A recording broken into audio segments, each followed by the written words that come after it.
almost there. Just very, very emotional because it's just getting very real right now. This is a story. Crazy. It's very crazy. I've lost 3 pounds in probably a day and a half.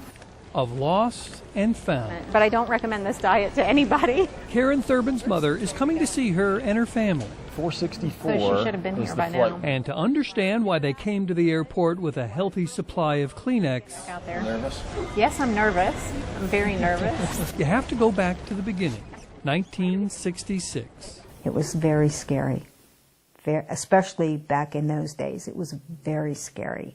Kathy Nelson was just 16 when she found out she was pregnant and wound up at Rosalia, a home run by Catholic nuns. This is tough.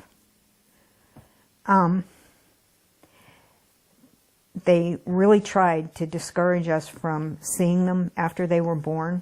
And I got to hold her when she was born, and then they took her away and put her in the nursery. For a young Kathy, seeing her only child became a clandestine affair. And I used to sneak to the nursery so I could see her.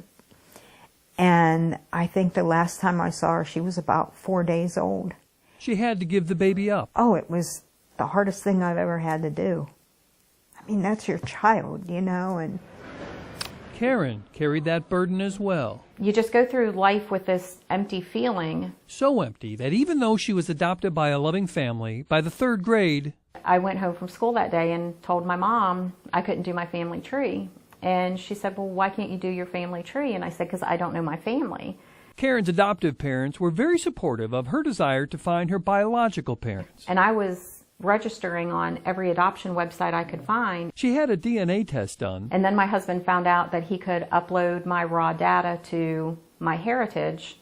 And when he did that, within 2 days, that was the big hit that I got. Well, the first picture I found of her was that one. And as soon as I saw that picture, I said, that's my mom. So she called Kathy. And she said, I am your birth mother.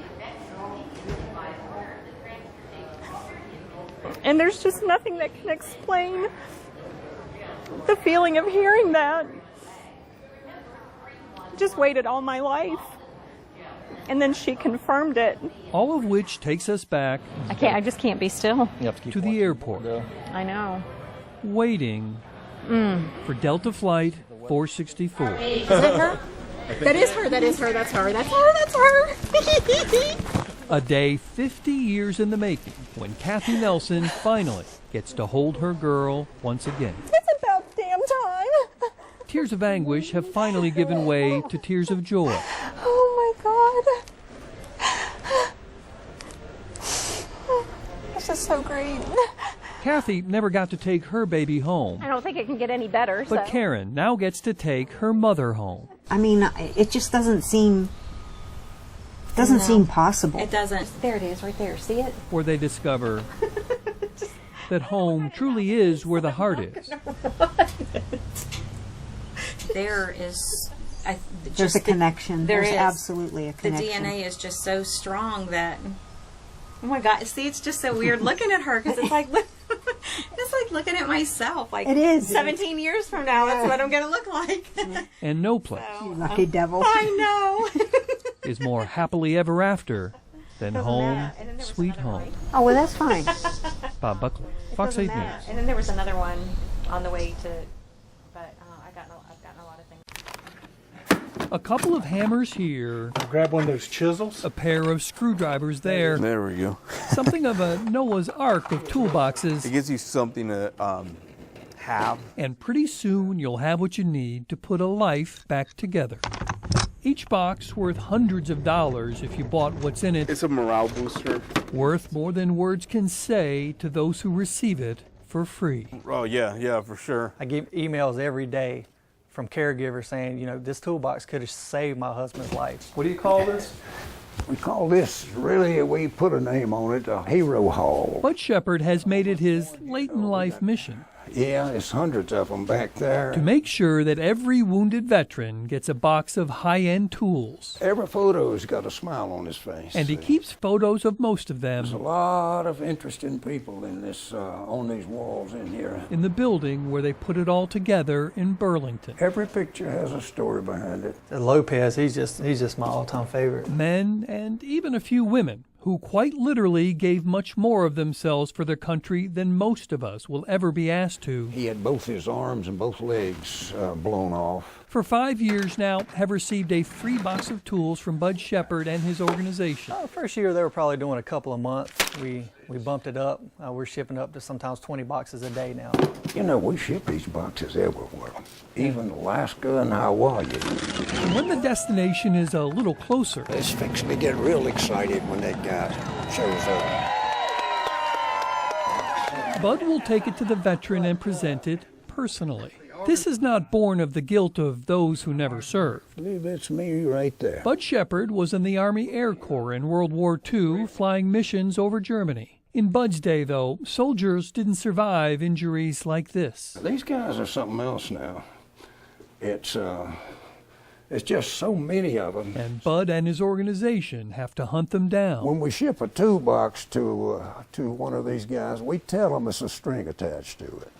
The string is, you give us the name of your buddy that's that you've gone through the hospitals with, and we're going to ship them a toolbox just like you got. That takes a lot of product. All the tools in here you see has been donated to us. Product that's ones and twos, maybe it had a damaged carton and the tools inside were fine, things that just aren't resellable. Organizing and then shipping that is why Stephen Baker has had to bring in some help. Yeah. Jesus Vasquez is just one of the former box recipients. I was a parachute rigger. Now helping to fill them for others. We were there to not so much destroy, but make havoc and stuff. And this definitely gives me the opportunity to fix stuff. Warriors who were once trained to destroy are using a gift from another veteran that will help them spend the rest of their life repairing things. When you can sit, sometimes I sit at my desk reading some of these stories, and it's too much. See, it's just too much. Many send their thank yous via email, and Bud reads every one. If tears were hugs, you guys would be squeezed to death. This is the most satisfying thing I've ever done in my life, and I'm 91 years old. Bob Buckley, Fox 8 News.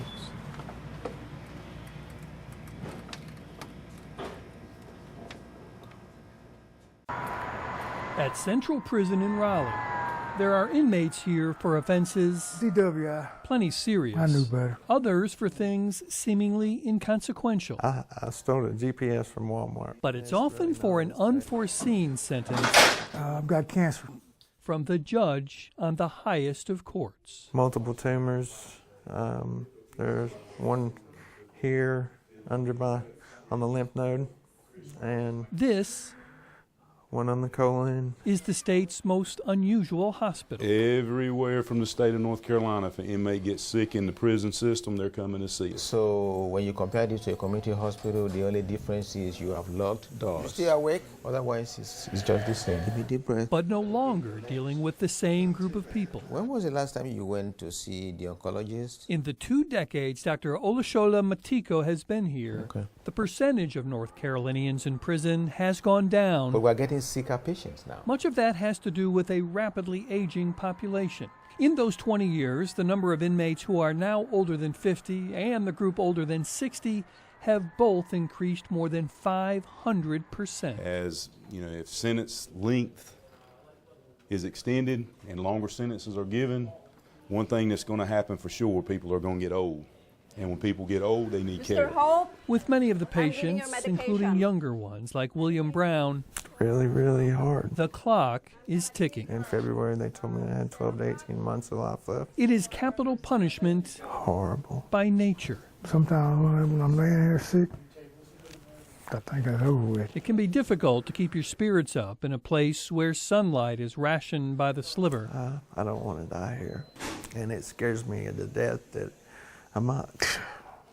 What can you do?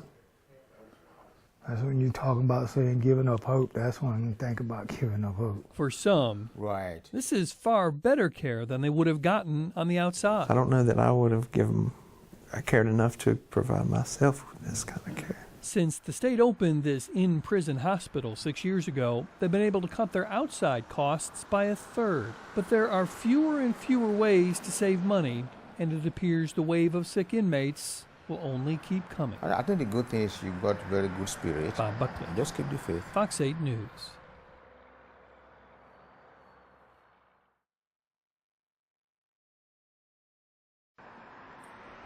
Even a city small enough to have a central clock tower visible from almost any point in town needs a little glue, something to stand sentry over what binds its increasingly diverse people. In Greensboro, as in many cities these days, they're discovering that art can do just that. Something as simple as a clandestine sculpture or painted pants, even an inspiring figure from the other side of the world. And Ram Suthraman has just the thing. As a photographer, it's in order to get the features and all, you got to get the right shot. Madhubala was the Marilyn Monroe of Bollywood. She died at age 36. An Indian beauty of a bygone era that Ram is eager to talk about with anyone who passes by his house in the Westerwood neighborhood. One of the taglines in the Life magazine, I think in the 50s, was they said the most beautiful woman in the world, and she's not from Beverly Hills. But it's not the beauty of high cheekbones or expressive eyes that Ram finds captivating. Yeah, and then of course, as an actress, she was very successful. It's how she looked at life despite a difficult upbringing in India. So I think that's what really impressed me more. She was more of a good soul, like an evolved soul. With the spirit Ram wanted to bring to his adopted home in America. And I think I see a lot of negative energy kind of like, on everywhere around. So I thought, maybe some sort of a positive energy. He saw the answer writ large on a business trip back to India. So there I ran into, in Bombay, her mural when I was driving by. Painted by a man with beginnings as humble. He used to work as a whitewasher. As Madhubala's. And then suddenly one day I was whitewashing in a school. So they asked me to paint a goddess of education. Ranjit Dahiya became something of a master of the mural with work all over Bombay. So I painted India's biggest mural. It's a 126 feet height. But with his Greensboro work, most people drive by and hardly notice what looks at first glance like graffiti. Yeah, this is perfection. But really, this is perfect. This color is perfect. Do we have enough? Is that blue? I don't think it was there yesterday. If I owned my own house, I'd have it all over it. Yeah, we actually backed up. Yeah, we backed up just to check it out, yeah. Artists whose own bodies are alternative canvases have found another. Is that awesome? Yeah. To bring the glue of art to child You want to look at him? and adult alike. I just stopped to look because it's a real original idea. The idea is to take art out of the formal setting. Yeah, it's coming up. And bring it to the people. I think it's lovely. They've outdone themselves. When stuff's hanging in galleries, there's a very limited audience, that gets to kind of entertain what goes on there. I mean, this will be the conversation thing for quite a while. So peeking out from behind the house next door It looks good from the street, Ram. I'm extremely excited, actually. is Madhubala, appropriately bigger than life. It's definitely what you'd call a showstopper. It's really neat, really. And designed to spark enough interest to make Madhubala a side of the household name. They might go and study up more about her and really know more about how, in a very short span of 36 years, how much did she accomplish and how giving and loving and positive she was in spite of the fact that she was going to die very soon. You never know who you could inspire. Bob Buckley. The art really does unite people. Fox 8 News.